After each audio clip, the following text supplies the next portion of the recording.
So let's talk a bit more about, let's talk about the flashback stuff with Bran, which will delve into book stuff. And again, this is where we have to give a weird pseudo warning in that, again, we're going to talk about stuff that, is a little bit from the books that we haven't seen, but more about speculation that has now given rise to. So if you don't want to speculate with us, this is you don't want to speculate. If you don't want to know a little bit more about the backstory that the books have delved into, that the show is now delving into, and then huge speculation, but you probably heard some of the speculation.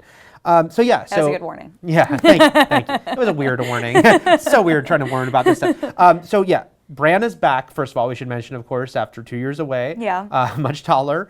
And we're seeing his sort of increased powers. And we got to see very directly him. www.werewood.net. Yes.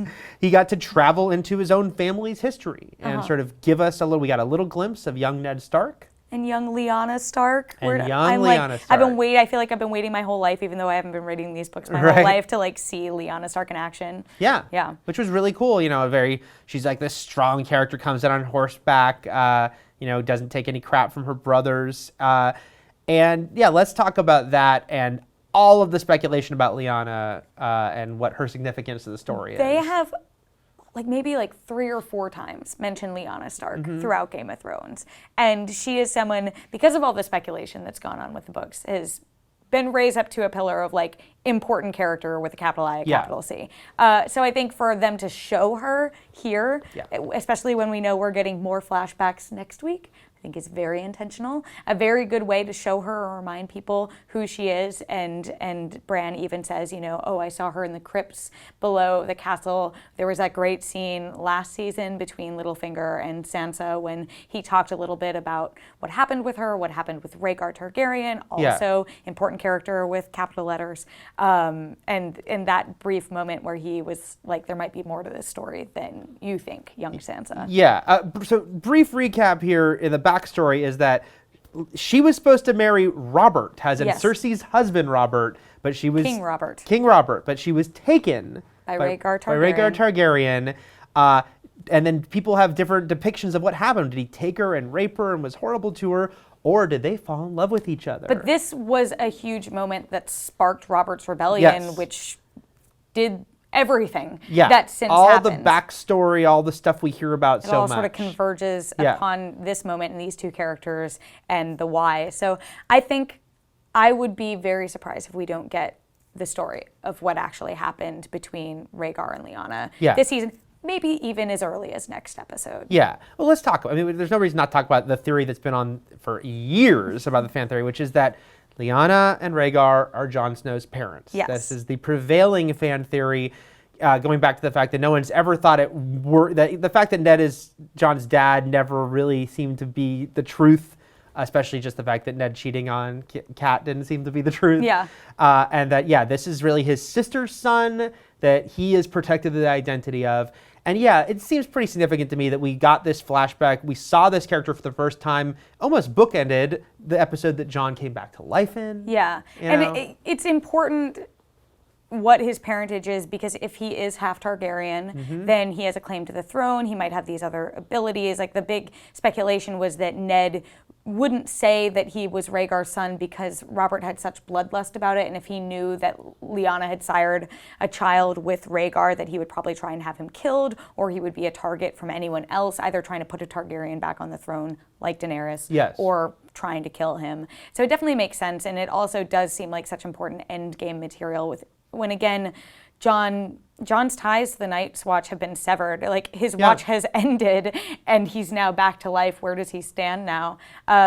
It will be interesting if that detail is revealed to we, the audience. At what point does it get revealed to Jon? Right. Is that something Bran has to tell him? Is that something that another character would know, which I don't think they would? I think everyone who knows would be dead. In the books, there was Howland Reed. There was is that his name? There was there was someone with Ned. Yeah, it was Howland Reed, who is Mira and Jojen's father. Right. And Mira is obviously still alive and with Bran. And this is I know this is for Game of Thrones. The fact that it is a very dense story. It's there's so much little connections, but It's going to be crazy, though, if that is what is revealed, and people really, like, a lot of the promos seem to be hinting at this Tower of Joy scene, which is pivotal to this whole backstory. That's where Ned tried to go rescue her. Right, that's where he found her in her bed of blood, which was, I think, within the first 100 pages of Game of Thrones mentioned, and people were like, bed of blood, isn't that like a birthing bed? Oh, okay, and that's where the speculation was born. But yeah, it's going to be so crazy. People have been thinking about this literally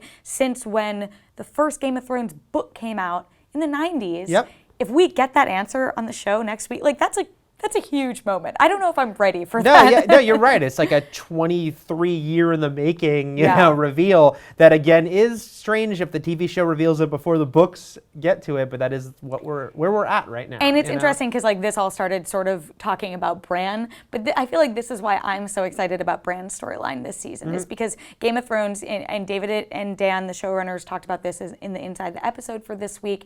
They're very against flashbacks, but when they were able to find a way for us to experience that with a character and learn those reveals with a character, that's when they sort of became okay with introducing flashbacks into the DNA of Game of Thrones. And I think like it's going to be really cool to hopefully see some other big scenes, but also this one through Bran's eyes. I think it's very smart too because it would be sort of a bad way to deliver this information to have it all be exposition and have someone give a speech and explain it all. Way better. It's a TV show to actually show it, and it's nice because it's connective tissue. And Ned Stark is a character we knew and loved when the show began. So hey, that's young Ned, and to get all those connections. Hey, it even reminds us of Benjen Stark, who is still a character that a lot of probably people watching the shows have even forgotten. Yeah, it's like where the hell is Benjen Stark? He exists. So I think it's a great way to use the show to give flashbacks in a way that's still part of the narrative. I am really intrigued too. I wonder if the fact that they've been so heavily teasing this maybe Tower of Joy scene, if it's a red herring, if we're going to get something even bigger in the flashbacks, we know that Bran and the Three-Eyed Raven are sort of back there together experiencing these things, but we've also seen in the promos the shot where the Night's King shows up and sort of grabs Bran's arm and they can see each other in what I'm assuming is one of these visions. Because he's walking. Right. Yeah. Maybe we get some context for that. Maybe we find out who the Night's King is, and this is something that Isaac Hempstead Wright teased to us a little bit. Maybe we find out what the connection between the Three-Eyed Raven and the Night's King is, which is crazy lore stuff, but could be hugely pivotal to us building up to this final battle against the White Walkers. Yeah, we've talked about, for a lot of years, a lot of fans have talked about the fact that Bran would end up being very important, and I think this is all going to come into play here. He'll be important both to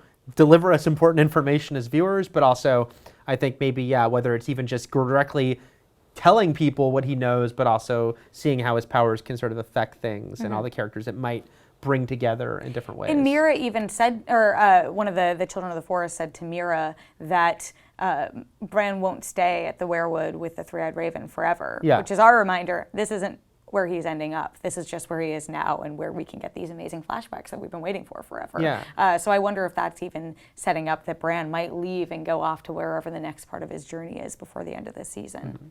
And Hodor was Willis. For bearing the lead. As important a reveal as Jon Snow being back. I'm so intrigued. I have no idea what could have happened to him to make him lose his voice, but clearly something traumatic, something big and major happened to him to bring him to this point. And I wonder if this might not be in the books at all. I mean, the books that haven't come out, but maybe in the show they'll kind of put all that together. Yeah. Maybe he'll be hurt when Lyanna's taken or something like that. We shall see. So yeah, that is it for us talking about Game of Thrones this week. I mean, this is a huge episode. We didn't even talk about Arya and Cersei, being less. The fact that there are giant people smashing people's heads into walls left and right. Lots of head smashing in this episode. Lots of head smashing. Yeah. So because that's the Game of Thrones gives us so much. So please let us know in the comments. All the stuff we talked about. Please let us know your thoughts, but also some of these other plot lines. What really stuck out to you, and for plenty more on Game of Thrones, keep it here at IGN.